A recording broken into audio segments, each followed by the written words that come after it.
You're live.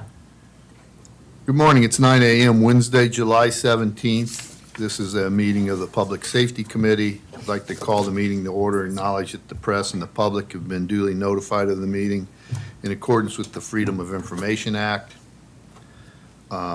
Citizens' comments. Do we have any citizens' comments?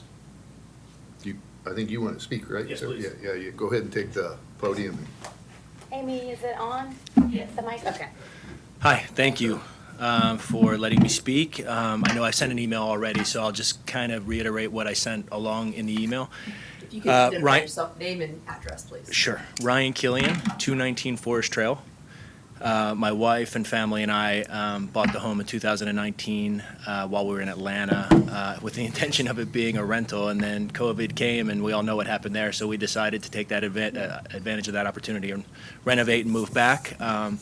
Since we did, we have had concerns and issues, consistent problems with raccoons visiting our property to, use the restroom, basically, urinate and defecate on our property, causing tons of damage.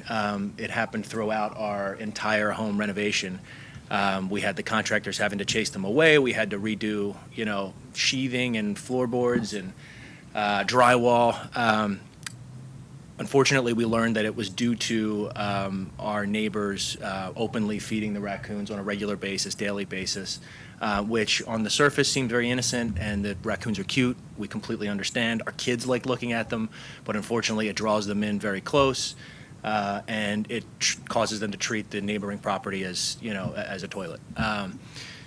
We took steps on our own after, calling the police, assisting with what they could, politely asking them to stop. It's not safe for the animals. It's not safe for the community. It's not safe for children.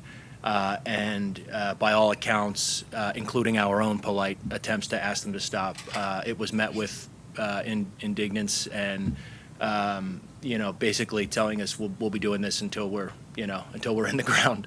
Again, that's their right, given that it's not against the law. However, over the years, the problem has just continued and increased.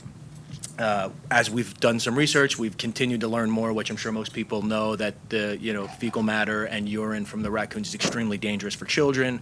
Now that our home is renovated and we play in the backyard, I've got a 4- and a 6-year-old. Obviously, over the last couple of years, they were even younger and crawling around, and it's just constantly on our mind. Where is it? Has it been cleaned up? Is there an issue? There was also the instance in 2022 of some dying raccoons around neighboring properties, including our own, where luckily I found that raccoon that was still alive but came to our property to die and wouldn't be chased off, wouldn't be scared away. Usually they're a bit domesticated, but eventually if you kind of wave your hands at them, they'll get out of there. This one didn't. And again, my fear was, what if my 6-year-old was out here with this and didn't know and tried to pet it because it didn't leave? Who knows, right? So obviously, again, called the police. They came very quickly and again asked the neighbors to stop. It's my understanding that DNR got involved because they wanted to do some autopsy there and understand. How much time do I have left? I know I'm going on. Got a couple minutes. Okay. Go ahead. Wrap it up. Did an autopsy and found that it was distemper and due to sharing a food source. So again, it's caused multiple problems. It's caused issues on other neighboring properties. Myself and other neighbors have unfortunately taken to the only option we had, which is to trap some of the raccoons and relocate them, which is not great for the raccoons. It also costs us a lot of money. All of this has now boiled over, given that the coyote problem is here and everybody's concerned about obviously coyotes being drawn in. There's a really cute little baby family right now that is every day feeding and traipsing through our yard to go get the food that is being put out for them every night. It's very cute. But I can only imagine if coyotes understood that these little raccoons are there, that they would be around. We haven't seen one yet on Forest Trail, but we see there's been spottings elsewhere, and I'm just nervous. I think we all are. Respectfully requesting that we further consider and pass an ordinance that makes feeding wild animals illegal. Thank you. Thank you. Appreciate Yeah, we're it. going to address that today, as you probably know. Thank you. The next item is approval of previous meeting minutes. So we have the May 7th, 2024 minutes in the packet. So move. Is there a second? Second. Any comments or changes to those? All those in favor of approval? Aye. Aye. All right, they're approved. Next item, there is no old business, so new business. Mr. Chair, I suggest that we put the traffic report at the end of our agenda today because the other items are very quick items. And then we do have a hard stop at 10, and that way we can be Okay, sure to get everything in. I make a motion that we move the traffic report to last. Second. Suspend the rules of order, is that what you're trying to do? Yes, sir. Thank you. All those in favor? First, you have to vote on the suspension. Okay. What's that? First, you have to vote on the suspension of rules of order. Okay. I have a motion that, I make a motion that we suspend the rules of order. Second. All those in favor? Aye. All right, so we're moving the traffic report to last. This first thing on the agenda then, under new business, would be discussion of proposed ordinance prohibiting feeding wildlife. There's a proposed ordinance in the packet. I think Desiree and the staff have done some work in looking at other cities and ordinances, so I'll let her speak to that, and then we can have any discussion on it. Thank you, Chair. Yes, in light of some of the discussions you've heard this morning and some others that have come before you in the past, and certainly to the police department related to feeding wildlife, we recognize that that was something that was not fully addressed in our ordinance, which limited what we could do to address some of these situations that were becoming problematic in our community. After some discussions with the chief, he came forward with a draft ordinance that you have in front of you, developed by looking at some of similar communities and similar ordinances that try to attempt the same outcome, and that's being presented for you all. We fully support it. Essentially, this would make feeding, intentional or unintentional feeding of wildlife, illegal in both private and public property.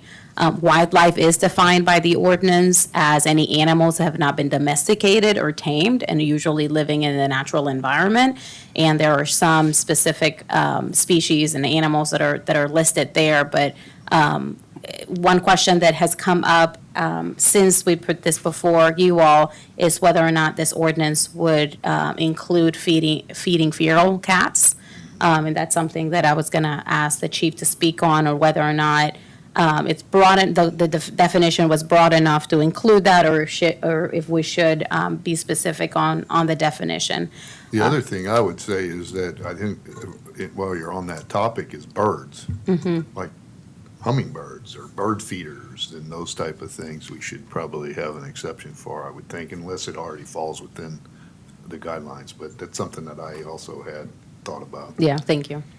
And I can answer that part. The wildlife is specific to the only animal or birds that it talks about would be waterfowl. Yeah. And then it breaks down in the definition underneath wildlife what waterfowl is, because it is not uncommon to feed birds anywhere, and I think that would be an unrealistic expectation to feed those hummingbirds or those typical birds that come and get seeds from your bird feeders in the backyard. So they would not be covered under this. And as far as cats go, that would be, the feral cats would be something we'd have to look at the definition. They're not domesticated if they're feral. And they do have a few different rules that kind of fall within the county related to feral cats. I would say if it's an issue, yes, you could address feral cats with this, but that would be something we would lean on working with county definitions of how they're regulating feral cat colonies to make sure that we're all working towards the same end game there for cats. I believe we had a complaint a while back about someone feeding feral cats, and I think we haven't had any more complaints because the coyotes are probably taking care of it for us. And we did have, in my previous department where I was chief, we had feral cat colonies there as well, and we did have an ordinance a little bit similar to this, and we did make charges for feeding feral cats with that in those areas where those feral cats were causing issues and damaging property. It was easy to articulate the need to enforce it when it was damaging that property surrounding it. Okay, and And what about dogs? Would they be the same? Dogs would be a domesticated animal. The only one that would fall under this would be coyotes that we deal with out here, and I would hope that nobody's feeding coyotes. But that is part of the reason for passing this. When I met with the director of USDA in Columbia, and we were talking about how to address coyotes, one of the things that I mentioned was that we had raccoons that were being fed and these different animals, and he said, well, that's a problem, and that you need to solve that problem so that you can reduce encounters with coyotes. So he fully supported the move to have an ordinance that would reduce feeding those animals, because then we're taking the prey away and we're reducing the likelihood of an encounter with a coyote and people. Thank you, Chief. Any other comments or questions?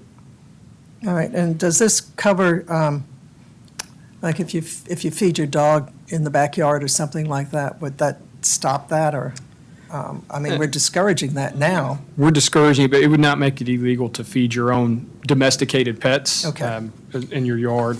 You can't control, I mean, we have to have some common sense that you can't control when you're feeding your pet that other pets might come and get it. It's where you were intentionally putting something out with the intent that you are going to feed these wild animals that should not be in your yard and do carry diseases or do bring other animals that will prey on them into the property. So that's Okay. what we're looking at with this. Is there a consequence or a fine that's associated with this?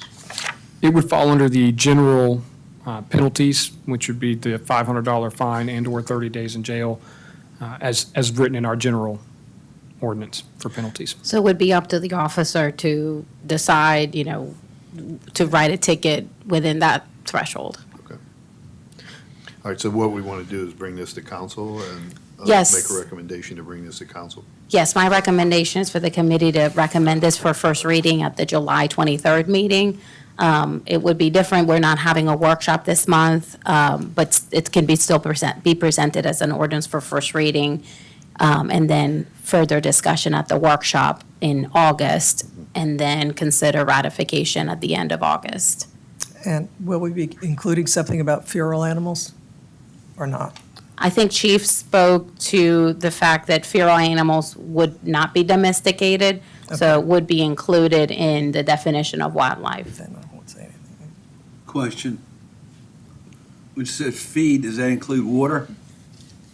No, sir, I don't think we can control watering. If you're putting it out with the intent to water, maybe, but I don't think, I think watering is difficult when you have water holes all over the place and you can't control when water might accumulate in something you have outside.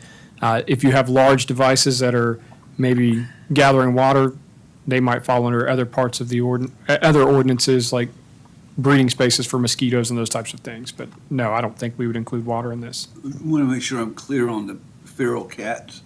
Are there still a feral cat colony at the marina? Is there one? We have several feral cat colonies throughout the island.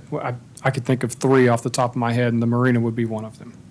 My experience has been the ones at the marina did more good than harm. It's keeping rats away and stuff. And, I'm just at specific questions. I'm literally unclear with the language. Would this address, would this prohibit feeding feral cats? I would just say, well, my experience, particularly with the marina, is they were not eating rats because they were being fed. So I think that they became, that they've been there, there's been a colony that's been there for a long time, but if you're feeding a feral cat, they don't go hungry and therefore Right, but don't. they're not eating the rats, but they're keeping them at bay for many, many decades here. I think this ordinance would prohibit feeding those feral cats. But I can, if it would make you more comfortable, I can reach out to county animal control and kind of see how because they've got a good approach to feral cats, and there's other organizations that we can reach out to and get some guidance on how best to approach that. But I would appreciate that, because as it stands, I can't support it if it is prohibiting feeding feral cats. I think what we should do is, Chief, is be prepared. I mean, we can bring this to council still at the end of the month, but be prepared to have a discussion around that at council, and we can always make that change when we discuss it there. Sure.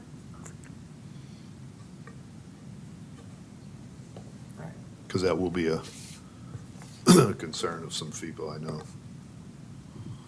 So I would like to make a motion that we take this ordinance to council for discussion and consideration at the next council meeting, with the additional information on feral cats to be discussed. I second. All those in favor? Aye. The next item on the agenda is discussion, consideration, or approval of a TASER upgrade. It's a 5-year subscription, year one cost not to exceed $18,171. This was an FY '25 budget item. But I think there's a multi-year contract, so I don't know if Chief, you're going to talk about it, or you, Desiree, but if you can have a discussion on it. Certainly. So tasers have increased their technology, and it has increased safety for people who they were used on and officers that are using them. And with that, they are ending the use of the old tasers, which we have. We have the X26Ps, which were one of the first ones. They are end of support, which means that if we use them, Taser will no longer send a representative to support us if it leads to a lethal incident. So we would have to either stop using them or upgrade, and Taser now, called Axon, requires subscriptions for everything, that these several month, and we do it for the body-worn cameras and the motor vehicle cameras, and you'll see next, that's also for their drone package. This is just their standard practice now. And Chief, the tasers, if we have any one that stops working, they would replace that at no cost to the city. That's another benefit of the subscription model. And we would no longer have to. So right now, every year, a police officer has to certify with their taser and discharge 2 cartridges, which means we have to buy enough for every officer to do that. Those are all included in this. It's no additional purchase. We get everything we need to do all the training and certification every year. What's the cost difference between the current program and this program? Is it minimal? It's really hard to say. When we bought the 26Ps, you could buy a single taser by itself, and you can no longer do that. Now you have to buy this package. But I would tell you, before they switched this package, the 26Ps were probably $800. The last time we bought a single, it was over $1,300, $1,400 Okay. per device. But these are even newer than those. Yeah. All of those are into support.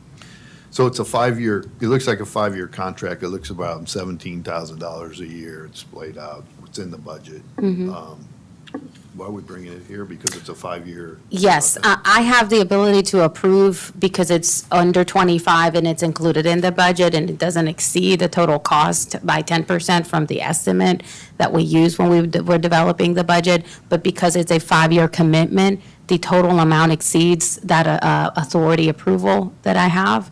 And I wanted to bring that before you all. So this is something that's going to be included in our operational budget for the next 5 years. And, after that, it would need to be extended, I'm sure. But it's just to cover our basis because it is a 5-year. Same thing with the drone. It works the same way. Subscription, it's a longer term. That's 8 years. The funds are included. They're all paid by a combination of tourism funds. So we just want the committee and council to approve that. Any discussion, questions? I make a motion that we approve the TASER upgrade 5-year subscription and recommend to council that they approve it. Second. All those in favor? Aye. Aye. Discussion and consideration of approval of a drone hardware and 8-year software subscription, year one cost not to exceed $23,000, FY '25, it's in the budget. And again, I guess I'll turn it over to Chief. So with this one, it's a little different. We've had to step back and do some other work with it, so you have the updated quote in front of you. But part of the bills for the budget that are being visited by Congress include, one of them includes just no longer allowing DJI products or products made by foreign countries to fly. So we stepped back with this one. This drone would include an American-made drone, and it gives us the ability to tack on to Axon's system where we can actually live feed the drone footage to the EOC when we're flying it out, or the command post if we were using one of those. So the reason you see the expense in the beginning being higher is because that includes the purchase of the drone. And the other years include the other parts that we need to keep it functioning and the subscription so that we can monitor it. The drone is useful for fire department when they need responses. We use it for missing persons. It can also be used for a post-storm evaluation of the beach or a pre-storm assessment of how the beach looks. So it has multiple uses, and we'll be using it for every facet that we can to benefit the city. So the initial cost is 22,000, and it's about 5,500 a year after that. That's correct, yes, sir. Any comments or questions? Again, I make a motion that we recommend the council to approve the drone hardware and 8-year subscription. Second. All those in favor? Aye. This next item is the discussion and consideration of issuing a letter of intent for the purchase replacement of the 2003 95-foot ladder truck in FY '27. There's an 18 to 21 month lead time for this. The amount is 2.225 million. So this item is not included in the FY '25 budget. We did have some discussion during the FY '25 budget preparation process earlier this year due to the fact that these trucks take so long for them to be fabricated and be ready for us to take possession of it. In our forecast in FY '27, it assumes the city issuing debt, as we have for a municipal lease, which is how we've paid for any, for these large pieces of apparatus for the fire department in the past. So we, in order for that 18 to 21 month lead time to start, we need to issue a letter of intent and a contract that essentially guarantees the city's commitment to purchasing this truck, and they can start working on it. So, Chief, anything else that you would like to add? Sure, I mean, so Speak right into now- the mic, Chief, please. Yeah, right now, as you can see, I mean, it's a very old truck, and we've refurbed the part of the components, the box on the outside where there was rust and things like that. A lot of the mechanicals weren't replaced, and we had a situation, in fact, last week where that ladder truck would not shut off. And so we had to call our vendor, Safe Industries, to come in, and it's in reserve status. So, but it took them 5 to 6 hours to figure out how to safely, shut it off. So it's an older truck. It has a few gremlins, and in order, to get ahead of that lead time for those, basically almost 2 years, it could be before we would see it. This would also allow us to get in line and lock in our price, because the industry, as all industries with inflation, has gone through the roof, and we've seen a lot of price increases, and we'd be able to lock in our price. And we've already seen substantial savings by being able to forecast with the price increases, talking to our vendors of, upwards of $100,000 to $200,000 if we can do this now, as opposed to later in 2 years, and then we wait another 2 years for the truck. So they've had price increases in the spring and the fall typically over the last, ever since COVID, really. They've had basically 2 price increases a year in that industry. Any comments? Questions? How many operating hours on the old truck? I don't know, it's a great question. I don't know the engine hours or the mileage. I know NFPA recommends it, even if you refurb the truck, they recommend, no more than a 15-year time frame, because how technology increases and with efficiency. Now, that truck doesn't have that many miles on it, but it's to your point, the engine hours. Well, I'm not concerned about the mileage. It's the engine hours, because you get on site and everything is still running. Correct. That's what matters. I mean, you Yes, can go sir. half a mile, but everything's starting to keep operating. So the hours is what is my question. And the other question is Is there a down payment with the letter of intent? And if so, how much? And is it in the current budget?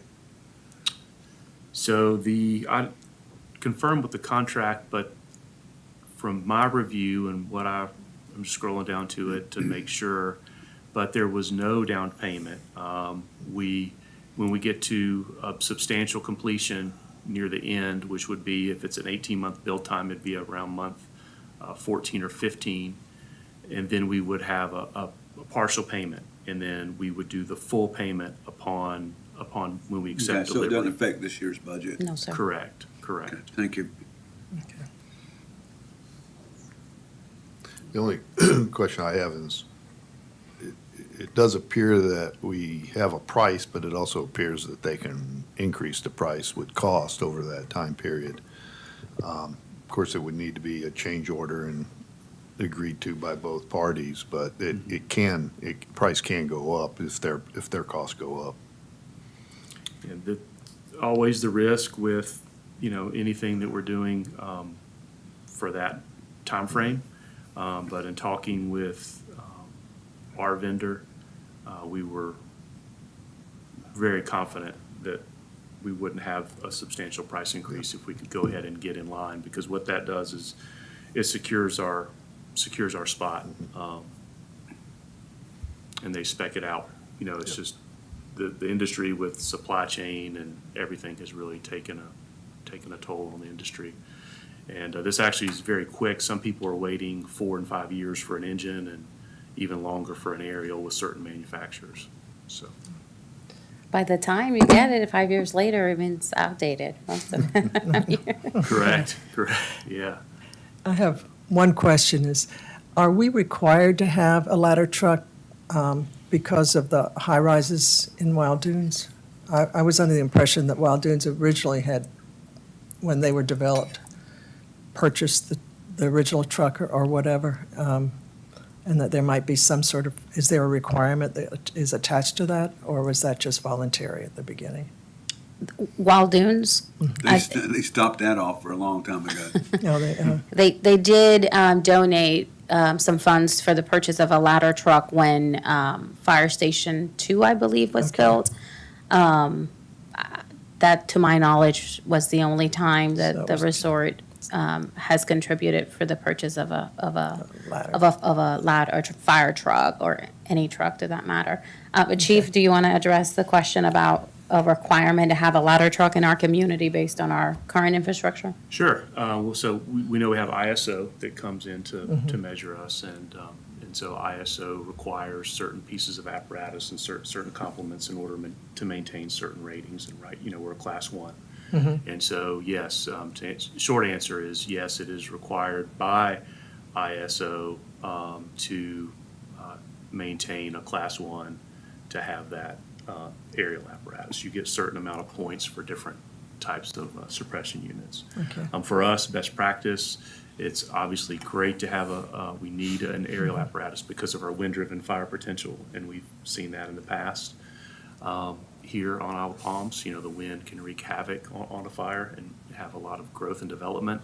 A lot of our occupancies are elevated, not just in Wild Dunes, Front Beach, even a single-family dwelling now, could be 3, 4 stories, with a lot of, rental income for those people, or just a private residence. So we need that ability to either effect a rescue or for fire suppression. In the fire we had recently on Ocean Boulevard, we used our aerial apparatus for that fire to protect exposures and to extinguish the fire. So yes, absolutely, we definitely need an aerial apparatus. Okay. Our next 2 closest, aerial apparatus are in Mount Pleasant and then Daniel Island. So, we need to have our aerial apparatus, available to Okay, us. thank you. All right, do I have a motion? So move. All right, second? I guess the motion is to recommend to council that we sign a letter of intent? Yes, sir. All right, I second. All those in favor? Aye. Discussion and consideration of sole source contract with Schindler Elevator for the replacement in Fire Station 2 in an amount not to exceed $68,000. This again is in the FY '25 budget. I think there's a quote in the packet, and so Correct. Anything to add, Desiree? A lot of requests today, but that just means we're in July 1st, so we want to get all of the purchases going that are budgeted in FY '25.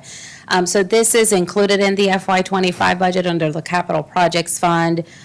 This project includes two phases. There's another phase, some waterproofing that needs to happen that's going to be done by a different contractor. That is something that I've already approved. It's within my approval authority. But this would be a sole source contract. Only Schindler could provide this type of elevator and do this type of work. So for the workshop, for the council meeting for approval, we'll include a full memo detailing the need for a sole source as required by the procurement code. But we would like to get this scheduled and done as soon as possible. Therefore, it's on the agenda for consideration and approval. And what's the issue with the current elevator again?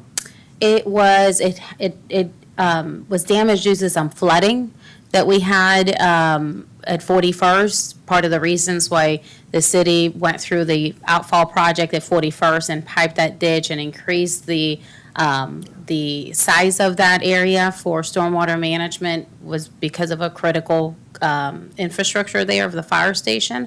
Part of the reason why we got it funded through a state grant, just because of how critical it is. So we are hopeful that we're not going to have any more flooding in that area that is going to impact the fire station, but that was the issue, that it went through some flooding instances, and I think that the age of the elevator too is limiting the ability for repairs, so a full replacement was planned for this year. Any comments or questions? I make a motion that we recommend the council to source with Schindler for the elevator replacement at Fire Station 2. Second. All those in favor? Aye. Opposed? All right. Discussion of fire department restructuring proposal for command staff. I think there's, again, some information in the packet, but I'll turn it over to either Desiree or Chief who wants to talk about it. Sure. Right now, we're going to be discussing the fire department. There is a similar proposal that's going to come that Chief and I have discussed for the police department so that we can mimic both departments in terms of command structure. So we're starting with the fire department. Deputy Chief Hathaway is retiring at the end of October. So Chief Oliverius came to me with a proposal to restructure some of the positions. It's not adding any new positions to our current staff levels in the fire department, but it would provide a little bit more of a seamless transition when it comes to the addition of the EMS program. And this is not new. The city, and Councilmember Ward would remember, a few years ago, while we were transitioning from our former fire chief, we had an assessment done of the department, and one of the recommendations that was done right before hiring Chief Oliverius, was for the city to consider creating 2 deputy roles to oversee operations and administration as a way to create more efficiencies and redundancies in under the command staff. We tried that. That changed shortly thereafter and was never revisited.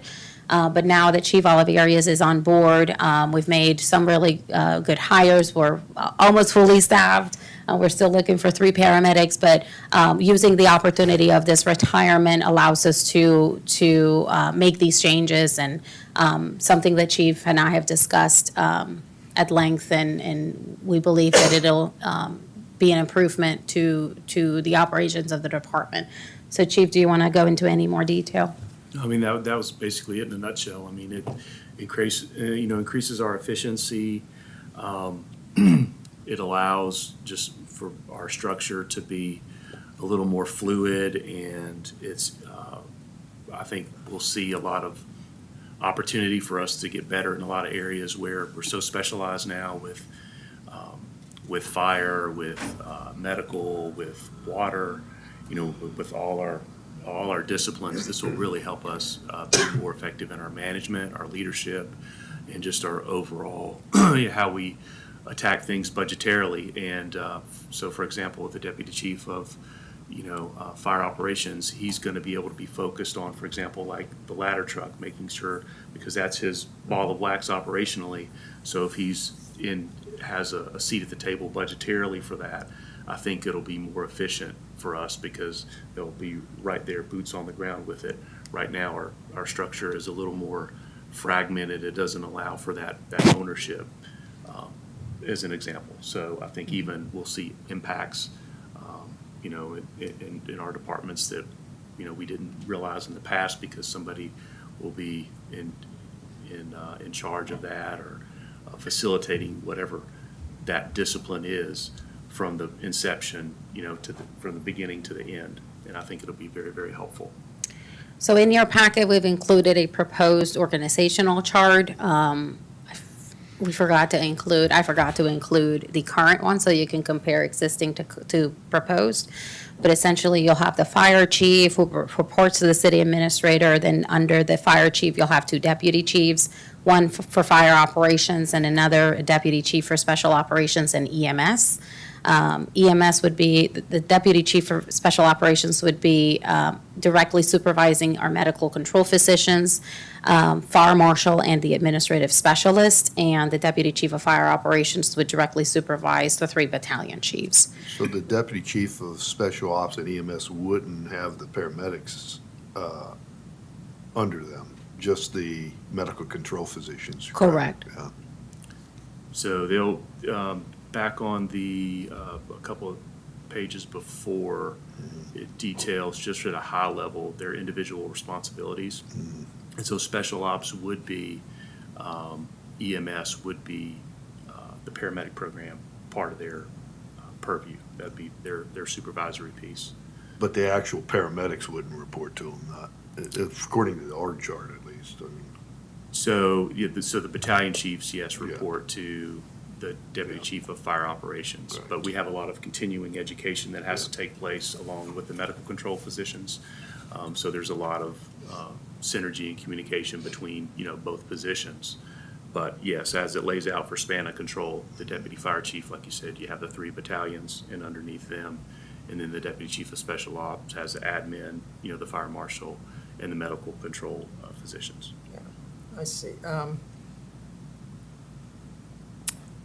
Considering that more of our calls are medical related than they are fire related, I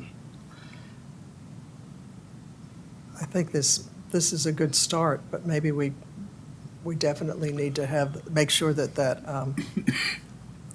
the special ops deputy chief is keyed in with the whole infrastructure, so that, I guess when you're sitting down planning how things are going to be managed, that the medical portion is equal to the fire portion of your service. Absolutely, yeah, and my job as fire chief is to kind of make sure that we're facilitating that, and we have one operations meeting per week where we have all the battalion chiefs and their captains, and both deputies, or both, the training chief currently, and our deputy chief, Chief Hathaway, they're part of that group. We used to have our training chief used to be housed at Fire Station 2, and we created space in our admin area so we could have them physically up here. And that's Chief, been could you just make sure you're speaking into them? You can pull it closer to you. Okay, sorry. There you go. That's been a huge help to have the training chief, physically at Station 1, because as you said, they have to be able to communicate, and they do that. Their offices are right across from each other. Of course, we have multiple other, breakout meetings, during the week, but we have those formalized meetings to get feedback from our battalions and our captains, see how we're doing, and then make sure that we're, hitting the mark with what they need to be successful out there on the street, so. And our paramedics are also firefighters, and so you Yes. need to maintain that chain of command of firefighter, paramedic, engineer, captain. So they will be involved and they will be overseeing the entire paramedic program and ensure that the training is up to date and we're keeping up with current technology and that the paramedic program is operating as it should. But they're still going to be reporting through the chain of command to their battalion chief. From an org chart perspective, I almost look at it like a dotted line into the deputy chief, but direct line into the battalion chiefs and to the deputy. Correct. the Yeah. operation. For the paramedics. Yeah. Yes. Yeah, I agree with you there. How would you plan on filling these positions?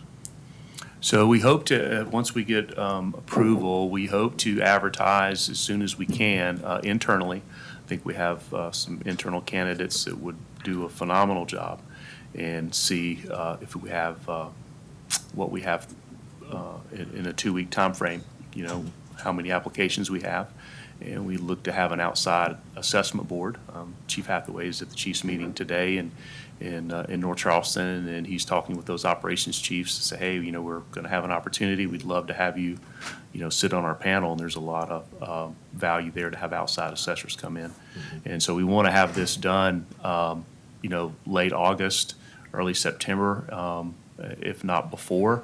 That way they can spend some time with Chief Hathaway and all that institutional knowledge that he has and everything that he knows about Isle of Palms. He can start to pass that on, because we want to just keep that train moving. It's next person up, and we want to have a smooth succession plan in place, and getting this done early, getting this done, now will help us be successful, and where we don't have a loss or a drop off of our momentum and all the great things that our people are doing.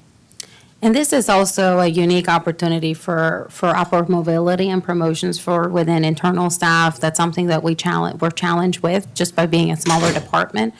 And one of the challenges I think sometimes we have with retaining folks that want to grow in the department, because those opportunities are seldom available seldomly. So I think it's a good thing for the department, and I fully support that. Any other questions or comments? I make a motion that we recommend to council that that the fire department restructuring proposal be approved. Second. All those in favor? Aye. Opposed? All right, so I guess we'll go back. We have about 10, 15 minutes to the traffic report. Do we have that much time? Yes, it's 10:45. I think we have it. As long as we're out by a little over, before 10 would be fine Yeah, for okay, the so maybe we pre-trials. have 10 minutes Oh, to okay, so we discuss got about. 10 minutes, Yeah, okay. yeah. And we can pick this up at the next meeting, August 6th. There's obviously no deadline for any of the information. My pet interest, of course, is traffic and incidents, accident reports and whatnot for our island, keeping it safe. And I thought we need to have regular updates and discussions to see how we can improve conditions as much as possible. I think there are things that we can do. We don't have to live with the kind of gridlock we have now. I put together a memo that we can post online. I'm not going to go through it all now. The first part is some definitions and conditions that we consider. Like, there are a lot of things that affect traffic flow. Most of them and I'm just focusing on the connector right now. Most of them are favorable to the connector. Like, there's no parking, there are no driveways. We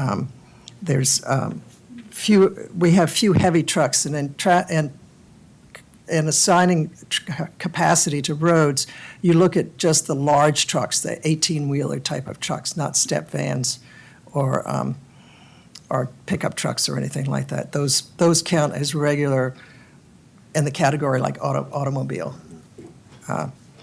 The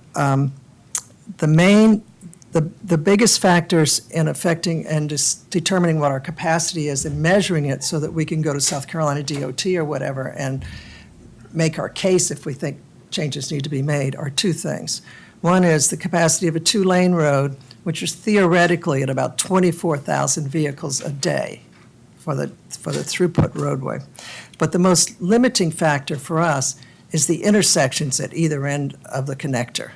Rifle Range Road in particular, and the one on Palm Boulevard here on the island. I think there are things that we can do. But first of all, the conditions for now. Right now, every Saturday so far this summer, we have had close to 30,000 vehicles a day coming across the connector on and off the island. If 24,000 is the theoretical capacity, we're way over that now. You know, we're lucky there isn't gridlock all the time the way it is. And the things that are to our advantage is that we don't have sharp peaks. It's pretty much steady all day. Traffic is going on and off the island all day too, so it's not a sharp directional distribution, and few trucks. Can I ask, 30,000 vehicles, is that coming onto the island, or is that? Two-way, Two-way. on and off. Okay. So roughly 15 each way. but 15,000 roughly, each way, yeah. And if you look at it, the DOT site also gives you an hourly breakdown of how much per hour. And it gets up to about 2,000 vehicles an hour in each direction, which again is the that's the hourly capacity, right at hourly capacity. With intersections, instead of looking at the daily traffic flow, what you look at is the hourly traffic flow. And we don't have good information about that at this point to be able to analyze it. But what we do have is observations. And you can see how, and Chief, you will verify, support this, I'm sure, is the intersection at Rifle Range Road is our biggest problem because of the throughput that has to go through that intersection. Things that help at intersections is you have additional lanes for left turning traffic or right turning traffic if it's needed, and additional through lanes. That all helps add capacity at intersections. The negative part is whenever you put a signal in, then that reduces your capacity in one direction because you have to stop traffic so that traffic in the opposing directions can go. And so the balance of that is what a signal timing study will help us with and maximize that. The other thing is that the way that the traffic controllers are today is they're infinitely flexible.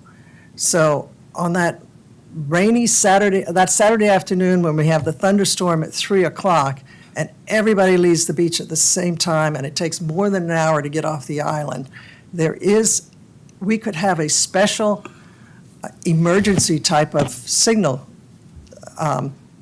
operation for that could be manually triggered by the chief, and we'd have to have cooperation from town of Mount Pleasant to give us more time getting vehicles off the island for short periods of time, like 15 minutes or so, or half an hour, whatever it takes, to actually move traffic off of the island. That's the kind of thing I'm hoping we can go to the Department of Transportation, get our data together for them, approach it both by observations and through the data that is DOT data that they collect, and go to them and say, there are things we can do. There are ways that we can talk with the town of Mount Pleasant also, and because a lot of the signal time that we're talking about is what would be traditionally off-peak signal time. It's not rush hour, it's not getting to and from work, it's midday during the week, it's weekends when traffic flow is not quite as high as traditionally as weekday traffic. So ours is sort of the reverse of what traffic engineers think about. And if we can get to the traffic engineers and make them unthink the way they think and think about the opposite, I think there is more we can do to improve traffic flow, reduce the burden on our police officers to have to stand there for hours and hours and hours when the signals, if they're properly timed, would take care of that most of the time. We still need our force there for these rare conditions, but that's really what I would like to investigate more. I don't think we should go into that anymore at this point. Chief also has information about the crash data, accident data that on the island. Can you give a quick summary of that also to say what's been happening since the connector was restriped? Absolutely. I do also want to say real quick, we've got a phenomenal relationship with Mount Pleasant Police Department. When we have the ability or we know we've got that traffic coming, Mount Pleasant Police Department is always very quick to put somebody at the Rifle Range intersection and help us move traffic as much as possible. And the former chief and I, Chief Ritchie, we talked several times, and he would always remind me that there's traffic on Rifle Range too from people that live there. And so, and that's something I want to make sure we just always keep in mind, is that what we do for the connector impacts their residents too, that they have to pay attention to, Yeah. just like we have to pay attention to our residents. But they are here at the table with us. They're always willing to come to that intersection and help us. And they have a special timing that they've already set at the Rifle Range intersection for the beach, that they come out just before beach season kicks off, and they will change that timing for us. So they're at the table with us, and I know they're willing to have conversations. I just wanted to make sure I threw that before I got into collisions. Looking at the collisions, one of our main goals and objectives in the police department that we've done the last 3 years was to reduce collisions on the island. And in 2022, from that May 1st to July 16th, we had 42 collisions. That same time frame in '23, we had 41, and this year in that same time frame, we've had 28. When you look at January through July 16th, in '22, we had 69, '23, 67, and this year so far, 51. So we've started to see that reduction. It's not a huge reduction, but the reality is we don't have a significant large number of collisions. So we have seen that small number is a bigger percentage for us, and that's what we're wanting to see. There is a downward trajectory, and that means we're doing a good job. We're working on it. In the Palm Boulevard, we have seen the collisions decrease on Palm significantly. Most of the collisions happen around Palm and 14th and Front Beach area. That's where we get the majority of them. They'll spread out a little bit around to 21st when you look at the whole year. But I would say the significant areas where we see collisions would be between 10th and 21st. Other than that, they're pretty spread out. But again, those numbers are pretty small compared to the number of vehicles that are traveling on that roadway. So we're seeing progress from the police department's goal to reduce collisions. And I think it goes to a lot of the work we're doing with our traffic officer too, to get out and our officers to do enforcement of traffic violations. And how would you classify those collisions? Are they mostly fender benders? Yes, ma'am. Majority of them are fender benders. We'll have a couple of them that involve golf carts or LSVs that are minor. I would say the number of disabling collisions are very small for our number. Disabling meaning that a vehicle has to be towed away because it can't turn back on or move out of the roadway. Those are very few collisions that we have that happen. I do know one that's not collected on here. Mount Pleasant worked a collision on the connector, I think it was last month, towards the end of the month, and that was a 3-car collision that disabled, I believe, 2 of the vehicles, maybe all 3 of them. But Mount Pleasant did work that one. It happens occasionally, but that number is very small for us. They had some traffic officers out that could come fix that one. And that was a somewhat head-on collision where they crossed the center line and struck another vehicle. Okay, in the interest of time, Yeah. I would suggest, we have a hard stop due to court in here, so I would suggest we revisit this at the next meeting, Okay. put it back on the agenda, and we can talk about the statistics and any kind of action we want to take. Okay. Real quick, if I may, during that meeting, if we could footnote, long-range solutions for the problem, is a flyover at Rifle Range out of the question? That's right, years down the road. If we do that, are we just transferring the problem to US Highway 17? Okay, yep. All right, then we'll take that up at the next meeting. The next meeting, miscellaneous business, next meeting is 11 a.m. Tuesday, August 6th, which is our regularly scheduled, kind of getting back to the first Tuesday of the month. All right, I have a motion to adjourn. So move.